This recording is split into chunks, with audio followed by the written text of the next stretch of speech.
दिल से सोचब।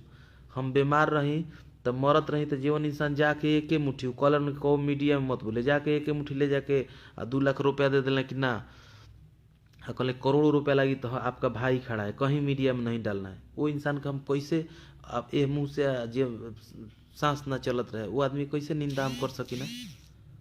अब केहू खेसारी भैया कहे, खेसारी भैया अगर अपना देश में ना रहे, कहीं दुबई उबई रहे, तो वहाँ के राइटर साहब पवन पांडे जी और संगवा रहत रही, दाढ़ी उड़ी रखी ना, वहाँ का जाने का नाम हो भूला तनी, बात उत कैले रहे बीच में, तो वहाँ के टीम गई रहे, तो वहाँ के टीम पहुँचे रहे, तब सब तरहथी पर पूरा कलाकार हमारा के ले ले रहन, पूरा कलाकार समझ तरहथी पर लेके बचे ले।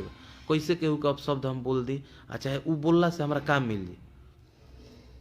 अच्छा केहू खिसियाता कि खेसारी के गाली दे देता, केहू पवन के, तो पवन जी के गाली दे दिया, खेसारी जी के गाली दे, इससे का रौरा मिली, कुछ मिली रौरा?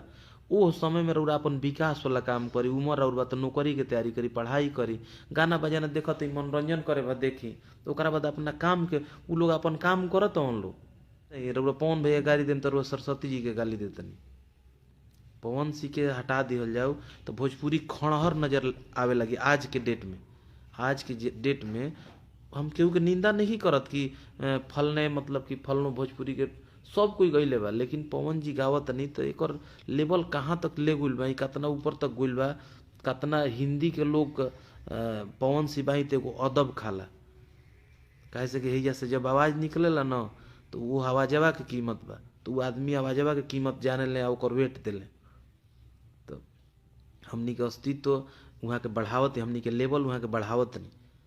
खेसारी भैया कहाँ रही, कितना मेहनत कर, कितना अपन कहनी, कितना बढ़िया एक्टिंग करना, तो वहाँ के हमनी के लेवल बढ़ावत। वहाँ सब एक विषय में कबो केहू एमे जातिवाद मत करी जा, ना क्षेत्रवाद करी जा, अपन अपन मनोरंजन करी जा। हमारा अगर बात मानत हो हम जाता, न तो बुरा लगी तो ओकर बातें अलग बा। तो हम लइका लोग से इहे निहोरा करम कि नो झगड़ा नो टकरार, मौज मस्ती करी जा, गाना बजाना देखी जा, मजा ली जा, जेकरा गाना में मजा मिलता मजा ली जा, मस्ती करी जा। टाइम मतलब फ्री माइंड करे खातिर गाना बजाना सुनी जा, टेंशन लेवे आ देवे खातिर ना। हई हमारा जाति के हो, फलाना जाति के हो, पैदा भई रही है तो हमने के जाति लिखा रहे कि हम फलाना जाति हैं। हाँ, आ जाति जब चढ़िए गुल बा कपार पर तो मेहनत करके बिजनेस करी, नौकरी करी, जीवन भी करे के बा, ओ कुल करके आगे बढ़ी जा। गाड़ी का लॉन्च कैले से का हो जी? पवन जी का रौरा गाड़ी दे दी, खेसारी जी के वहाँ गाड़ी दे दी, से काम मिल जी? कुछ होई? फालतूगिरी हुई बाहर में, भोजपुरी के बाहर में तौहीनी होगी, लड़ता रहता है आपस में। यही तो हमनी के बिहारी कही के रिझावेला सब। एकदम मिजाज में रही जा, मिजाज में रही के एकजुटता दिखाई जा, इन लोग के फ्री माइंड होके गावे बजावे दी जाए, कुल कुछ नहीं के बोल लगे काम, एकदम फ्री माइंड होके साफा हमारा के तनिको मानत हो गई तो बिल्कुल ही कुल बंद करी जाए।